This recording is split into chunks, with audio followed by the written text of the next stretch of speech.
بسم اللہ الرحمن الرحیم۔ 8ویں صدی قبل مسیح کی وہ ایک اداس مگر چاندنی رات تھی۔ بابل شہر کے زندان کے ایک کمرے میں 2 قیدی اداس اور افسردہ بیٹھے ہوئے تھے۔ ان میں ایک بوڑھا، دوسرا جوان اور تنومند تھا۔ دونوں گہری سوچ میں ڈوبے ہوئے تھے کہ چونک پڑے، اس لیے کہ کچھ مسلح جوان ایک اور قیدی کو ان کی کوٹڑی کی طرف لائے تھے۔ جلتی مشعلوں کی روشنی میں انہوں نے دیکھا آنے والا نیا قیدی، جسے 5-6 مسلح جوان گھیرے ہوئے تھے، خوبصورت، دراز قد، کھڑیل اور توانا جسم کا مالک تھا۔ مشعلوں کی روشنی میں جب آنے والا نیا قیدی لوہے کے دروازے کے قریب آیا، تب زندان میں بیٹھے دونوں قیدیوں نے دیکھا آنے والے اس نئے قیدی کی آنکھیں ایسی تھی جیسے گونجتے غاروں کے آبشاروں اور دیو مالائی طلسم میں وحشتوں کا رقص اٹھ کھڑا ہوگا۔ ایک مسلح جوان نے آگے بڑھ کر لوہے کا جنگلہ نما دروازہ کھولا۔ اتنی دیر تک دوسرا اس کے قریب ہوا اور اسے دھکا دیتے ہوئے کہنے لگا، دیر مت کرو، اندر جاؤ۔ مڑ کر اس نے دیکھا اور کھا جانے والے انداز میں جس نے اسے دھکا دیا تھا اسے مخاطب کر کے کہنے لگا، دوبارہ مجھے دھکا دے کر تلخ لہجے میں گفتگو کرنے کی کوشش مت کرنا۔ میں تم لوگوں کا غلام ہوں، نہ دبیل۔ جب مجھے بتایا جا چکا ہے کہ میرا معاملہ بابل کے بڑے بت خانے کے مہا پجاری کے سامنے ہوگا، تو پھر تم کوئی حق نہیں رکھتے کہ میرے ساتھ ایسا رویہ روا رکھو۔ اتنی دیر تک ایک تیسرا مسلح جوان اس کی طرف بڑھا اور دھمکی آمیز لہجے میں کہنے لگا، تم کچھ زیادہ ہی ہٹ درمی اور اکڑ کا مظاہرہ کر رہے ہو۔ چپ چاپ اس کمرے کے اندر چلے جاؤ، ورنہ مار مار کر ایسا دوہرا کر دیں گے کہ چیختے چلاتے ہوئے اس کمرے میں داخل ہو جاؤ گے۔ اس قیدی نے زہر برے انداز میں اس کی طرف دیکھا، پھر خوفناک لہجے میں اس نے اسے مخاطب کیا، تم بکتے ہو، زیادہ پھیلو گے تو یاد رکھنا تمہارے جسم کی دیواریں گرا کر سوکھی بنجر زمین کی سی حالت کر دوں گا۔ اس قیدی کے یہ الفاظ مسلح جوانوں کو بھی ناگوار گزرے تھے۔ پھر ان میں سے اچانک ایک حرکت میں آیا اور اس کی گردن پر اس نے زوردار گونسا دے مارا تھا۔ قیدی برانگیختہ اور سیخ پاسا ہو گیا تھا، طوفانی انداز میں مڑا، پھر زوردار انداز میں اس نے آسمان کی طرف دیکھتے ہوئے لفظ اللہ پکارا۔ اس کے بعد ان چاروں مسلح جوانوں پر اس نے گھونسا اور لاتوں کی ایسی بارش کر دی کہ انہیں اس نے زمین پر گرنے پر مجبور کر دیا تھا۔ اتنی دیر تک کچھ اور مسلح جوان زندان کی ایک طرف سے بھاگتے ہوئے آئے۔ ان میں سے ایک، جو شاید زندان کا داروغہ تھا، اس قیدی کو مخاطب کر کے کہنے لگا، کیا معاملہ ہے؟ جواب میں اس قیدی نے جب ساری کیفیت بیان کر دی، تب داروغہ کسی قدر ٹھنڈا ہوا۔ اپنے ساتھیوں کو جو زمین پر گرنے کے بعد اٹھ رہے تھے سختی سے مخاطب کر کے کہنے لگا، تمہیں اس جوان سے الجھنے کی ضرورت نہ تھی۔ اس کا معاملہ کل پجاریوں کی عدالت میں پیش ہونا ہے۔ اگر اس سے الجھو گے تو پھر یہ اس عدالت میں تمہارے خلاف بھی معاملہ کھڑا کر سکتا ہے۔ ویسے مجھے حیرت ہے کہ تم چاروں کو مار مار کر اس نے دوہرا کر دیا ہے۔ پھر اس قیدی کو مخاطب کرتے ہوئے داروغہ کہنے لگا، یہ سامنے والے کمرے میں چلے جاؤ، یہاں تمہارے ٹھہرنے کا اہتمام کر دیا گیا ہے۔ وہ قیدی چپ چاپ اندر چلا گیا۔ جو مسلح جوان زمین پر گرنے کے بعد اٹھ گئے تھے، ان میں سے ایک نے آگے بڑھ کر زندان کا لوہے کی سلاخوں والا دروازہ باہر سے بند کر دیا تھا۔ وہ قیدی زندان کی اس کوٹڑی میں داخل ہوا۔ وہ قیدی جو پہلے سے وہاں بیٹھے ہوئے تھے، ان پر اس نے ایک گہری نگاہ ڈالی۔ ان میں سے ایک ڈھلتی ہوئی عمر کا بوڑھا، دوسرا خوب جوان اور توانا اور کڑیل جسم کا مالک تھا۔ نیا قیدی ان پر ایک نگاہ ڈالنے کے بعد دائیں جانب مڑا اور اس کوٹڑی کے ایک کونے میں جا کر دیوار سے ٹیک لگا کر بیٹھ گیا۔ آنکھیں اس نے بند کر لی تھی۔ پہلے سے زندان کی کوٹڑی میں موجود اس بوڑھے اور نوجوان نے کچھ دیر تک عجیب سی انداز میں نئے قیدی کی طرف دیکھا، پھر بوڑھا نوجوان کو مخاطب کر کے کہنے لگا، دبیس میرے بیٹے، کعبہ کا رب جھوٹ نہ بلوائے، آنے والا یہ قیدی بھی ہماری طرح مواحد ہی ہے، بت پرست نہیں۔ اس کے آنے سے مجھے خوشی ہوئی ہے، اس لیے کہ بابل کے اس زندان میں ہی نہیں، بابل شہر اور اس کے اطراف میں مواحد قسم کے لوگ اگر نایاب نہیں تو بہت مشکل سے ملتے ہیں۔ بہرحال مجھے خوشی ہوئی ہے کہ ہم مواحدوں کی کوٹڑی میں ایک اور مواحد کا اضافہ ہوا ہے۔ وہ نوجوان جس کا نام بوڑھے نے دبیس کہہ کر پکارا تھا، مسکراتے ہوئے بوڑھے کو مخاطب کر کے کہنے لگا، فرسان، تمہارا کہنا درست ہے، لیکن جس لہجے میں اس نوجوان نے اللہ کو پکارا ہے اس لہجے سے میں یہ اندازہ لگا سکا ہوں کہ یہ نوجوان مواحد ہونے کے ساتھ ساتھ ہماری طرح عرب بھی ہے۔ کہو کیا میرا اندازہ غلط ہے؟ بوڑھا مسکرایا اور کہنے لگا، دبیس بیٹے، نہیں، یقیناً تمہارا اندازہ درست ہے۔ آنے والا یہ نیا قیدی جہاں اپنی جسمانی حالت اپنے چہرے سے مظلوم اور بے گناہ لگتا ہے، وہاں یہ مواحد ہونے کے ساتھ ساتھ عرب بھی ہے۔ نہ جانے اس بیچارے کو کس جرم اور نہ کردہ گناہ کی پاداش میں زندان کی اس کوٹڑی میں لایا گیا ہے۔ بوڑھا جب خاموش ہوا تب دبیس پھر اسے مخاطب کر کے کہنے لگا، فرسان، اس کی ذات سے متعلق میں نے ایک اور اندازہ بھی لگایا ہے۔ تم نے دیکھا کس قدر آسانی کے ساتھ فولادی مکے برساتی ہے اور چاروں مسلح جوانوں پر پاؤں کی ٹھوکریں برساتی ہوئی اس نے لمحوں کے اندر ان چاروں کو اپنے سامنے زیر و مغلوب کر کے رکھ دیا۔ اس سے میں یہ اندازہ لگانے میں حق بجانب ہوں کہ یہ نوجوان انتہائی طاقتور، دلیر، جرأت مند اور بلا کا خوفناک شخص لگتا ہے۔ اب دیکھو زندان میں ہمارے ساتھ کیا سلوک کرتا ہے۔ بوڑھا مسکرایا، پھر اپنے پہلو میں پڑی دف اٹھائی اور رازداری سے کہنے لگا، دبیس میرے بیٹے، ابھی میں اس کی شخصیت کا اندازہ لگاتا ہوں کہ یہ کیسا ہے اور کس نوع کا مواحد ہے۔ اگر مواحد نہیں تو پھر کیسے اس نے زندان کے چاروں مسلح جوانوں پر حملہ آور ہوتے ہوئے خداوند قدوس کا نام پکارا۔ بوڑھا رکا، ایک بھرپور نگاہ کوٹڑی کے کونے میں بیٹھے قیدی پر ڈالی، پھر دف پر اس نے ہاتھ مارا۔ تھوڑی دیر تک وہ لئے درست کرتا رہا، پھر اس نے خداوند قدوس کی ہم انتہائی دل مو لینے والی عربی انداز میں گانا شروع کر دی تھی۔ جب تک بوڑھا فرسان دف بجاتے ہوئے حمد گاتا رہا، نیا قیدی جو کونے میں ٹیک لگائے بیٹھا تھا اس نے دیوار کی ٹیک چھوڑ دی تھی۔ چونک جانے کے انداز میں وہ اس بوڑھے اور اس کے ساتھی دبیس کی طرف دیکھے جا رہا تھا۔ اس کی آنکھوں میں ایک انوکھی چمک اور چہرے پر ایک عجیب سی شادابی تھی۔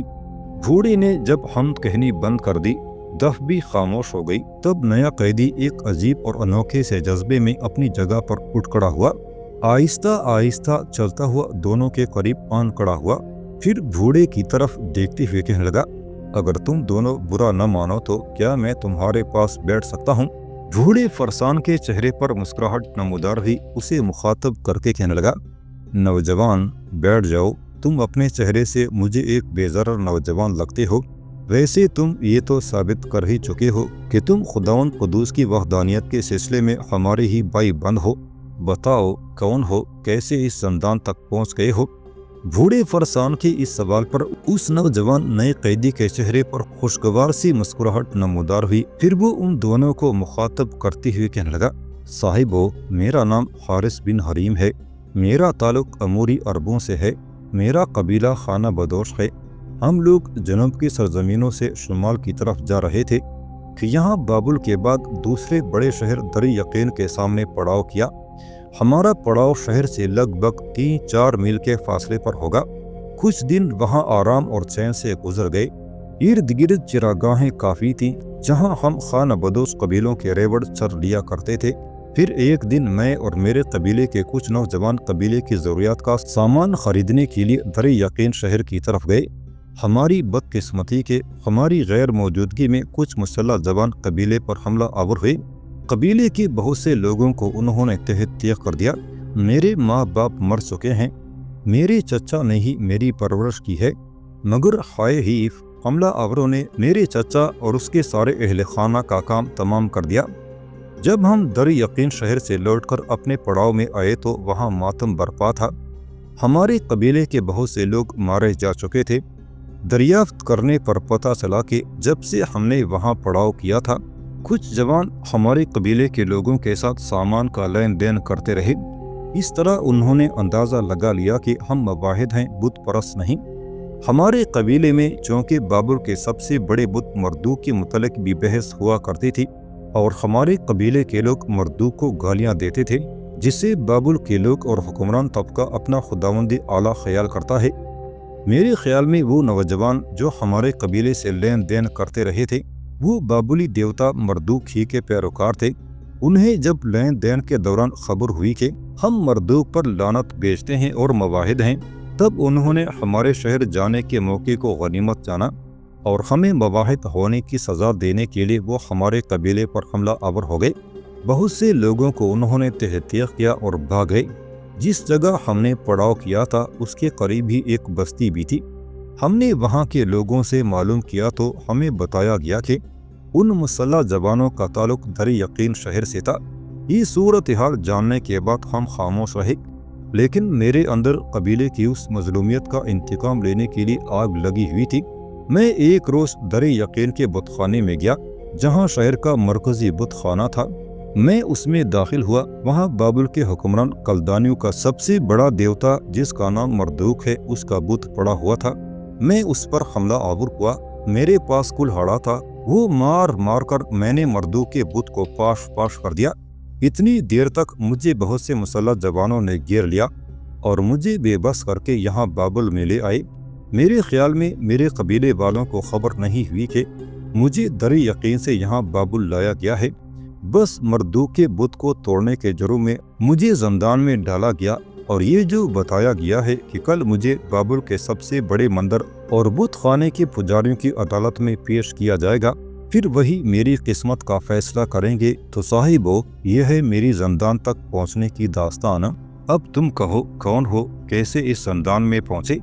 नया कैदी हारिस बिन हरीम जब खामोश हुआ तब बूढ़े फरसान ने उसे मुखातब किया, तुम्हें किसने बताया कि कल तुम्हें बाबुल के सबसे बड़े मंदिर के पुजारियों की अदालत में पेश किया जाएगा?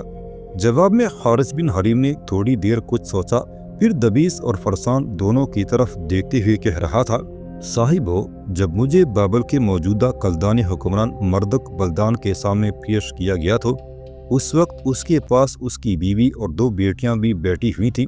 जिन लोगों ने मुझे उसके सामने पेश किया उन्होंने मुझे उनके नाम भी बताए।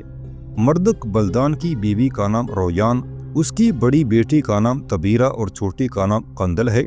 जिस वक्त मुझे मर्दक बल्दान के सामने पेश किया गया और उसे बताया गया कि मैंने दर यकीन के सबसे बड़े बुतखाने में जो उनके कौमी देवता मरदूक का बुत रखा हुआ था उसे तोड़कर पाश पाश कर दिया है, तब खुद मर्दक बल्दान, उसकी बीवी रोयान और उसकी बड़ी बेटी तबीरा ने तो किसी खास रद्द अमल का इजहार न किया, लेकिन उसकी छोटी बेटी कंदल इस इंकशाफ पर आग बगोला सी हो गई थी और बुलंद आवाज में उसने अपने बाप को मुखातब करते हुए कहा था, चूँकि मैं उनके कौमी बुत को तोड़ने का मुर्तकिब और मुजरिम हूँ, लिहाजा फौरन मेरी गर्दन काट देनी चाहिए।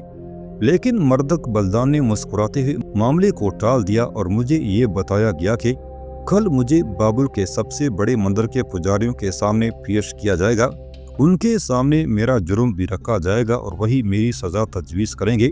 साहिबो, मर्दक बल्दान की बेटी कंदल में जहाँ मैंने सबसे बड़ी बुराई ये देखी कि वो बुतों से बेपनाह मोहब्बत करती है और अपने बुत मर्दूक के लिए उसने मेरी गर्दन काट देने का भी इरादा जाहिर किया।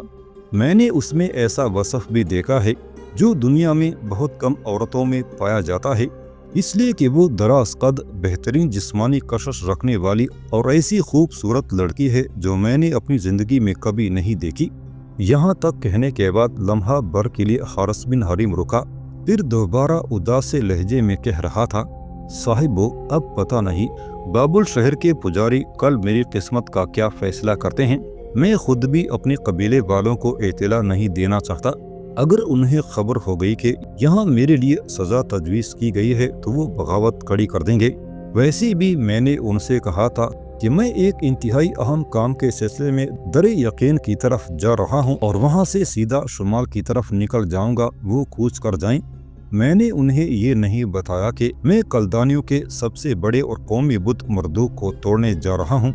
जैसा कि मैं पहले बता चुका हूँ कि मेरा ताल्लुक अमूरियों के खाना बदोश कबीले से है। हम लोग शुमाल में आशूरियों का रुख कर रहे थे। गो आशूरियों का मरकजी शहर इन दिनों नैनवा है, लेकिन आशूरियों का मौजूदा हुक्मरान सारगुन एक नया शहर आबाद कर रहा है और शहर की आबादी के लिए काम करने वालों की ज़रूरत है। उस शहर का नाम उसने दर शरोकन रखा है।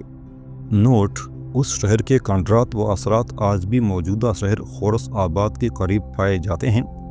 मेरे कबीले वाले दर यकीन से आशूरियों के नए तामीर होने वाले शहर दर शरोकन का रुख कर चुके होंगे, जहां वो मेहनत मजदूरी करके अपना और अपने बच्चों का पेट पालेंगे।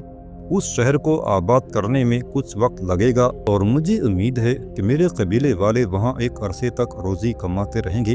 अगर मेरी भी जान यहाँ से छूट गई तो मैं यहाँ से सीधा उस नए आबाद होने वाले शहर का रुख करूँगा और अपने कबीले वालों में जाकर शामिल हो जाऊँगा। हारिस बिन हरीम थोड़ी देर के लिए रुका, फिर दोबारा उन दोनों को मुखातब करते हुए कह रहा था, मेरे ज़िंदान के दोनों साथियों, मैंने अपने मुतालिक तुम दोनों को तफसील से बता दिया है। अब तुम बताओ, तुम दोनों कैसे इस ज़िंदान में पहुँचे?